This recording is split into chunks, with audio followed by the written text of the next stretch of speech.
Against the backdrop of election speculation, the Liberal Party is kicking off its policy convention tonight. The gathering is, of course, being held virtually because of the pandemic, and that has to be a big factor in deciding whether to call an early vote. So what can we expect from this convention? Joining me now are former Liberal MP for Winnipeg Centre, Robert Falcon-Ouellette. Michelle Corderio is also here, former National Director of the Liberal Party of Canada. Tim Murphy, who served as Chief of Staff to Prime Minister Paul Martin, and Jeremy Guillot, former Director of Communications for Economic Development Minister Mélanie Joly. Hi, everybody. Great to see you. That convention starts in just minutes, and it runs for a few days, and kind of culminating in the Prime Minister's speech, Tim, on Saturday. I think it is around 4:30 Eastern. What is the Liberals' idea of a successful headline out of this convention, do you think?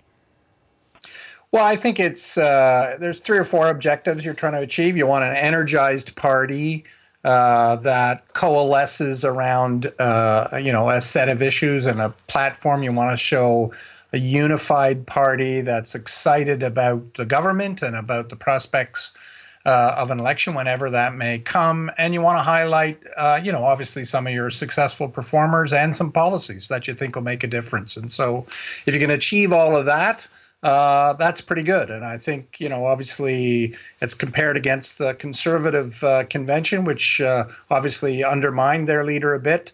You don't want that. And so I think if we can achieve at least a unified force out of this, which is expected in government, that'll be a successful conference. Michelle, how mindful do delegates have to be of the context around this? And specifically by that, I mean the pandemic. So when they're talking about election readiness, when they're talking about the other parties or about their own performance, how much should the context of the pandemic affect how far they go, let's say? Well, I think the pandemic is just going to be like an overhanging cloud over everything, no matter what. But that's not going to stop them, I don't think, from really trying to test out some messaging, maybe, shoot out some different kind of policy ideas that they just want to kind of let float. But I think really coming away, just to build on Tim's point, they want to be the party that has ideas and that has some momentum and that you could see laying down a vision for the future. Because ultimately, if they're going to go into an election, they want that ballot question to be, who do you want to bring us to build the next 10 years out post-pandemic? And so really, using the whole COVID experience as the springboard to, we have to decide what's next. We are the party of energy and ideas. And the Liberals want to be able to showcase that that's the way forward. Robert, how specific do they have to be in articulating that? And I ask because the budget is coming up, so we are expecting some, fingers crossed, some specifics there about what that means. But how much kind of do they have to put in the window about the idea that Michelle just put forward? Well, I think planning for the future is extremely important. We know Canadians can be very fickle when it comes to sticking with the government. You have to prove yourself day in and day out. And I think this is an opportunity for the government members in the House of Commons, members of Parliament, and policy advisors to really put forward that plan for the future. And if they don't do it, Canadians will perhaps pick another path forward for the next 10 years. And that is always a possibility. So I think this is a great opportunity if people can, obviously, as what Tim said, remain united and present a positive force, but also, keeping in mind what Canadians most desire. And that's thinking about their families, thinking about jobs and more jobs and their future and what that means for the entire country and for their communities.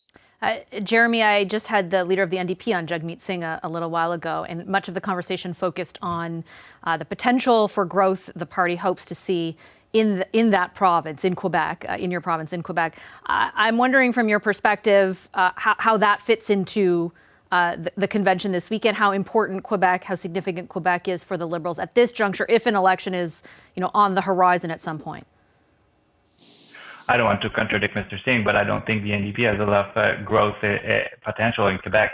As for the Liberal, it will be important for them because I don't see any path forward to a majority government for the Liberal government without any at least 5 to 10 seats in Quebec. So with the Bloc growing, with all this Legault government really playing in this cultural identity aspect of politics, the Liberals are going to have to be able to tailor their approach, make sure that Quebec has tailored as a specific approach within this convention. They will need to feel heard in order for them to make some win in Quebec. I'll ask you all now, like I did for our Conservative panelists in advance of their convention, to kind of step outside the Liberal paradigm for a second, Tim, and identify what you think the party's biggest vulnerability heading into a potential next election and through this convention is.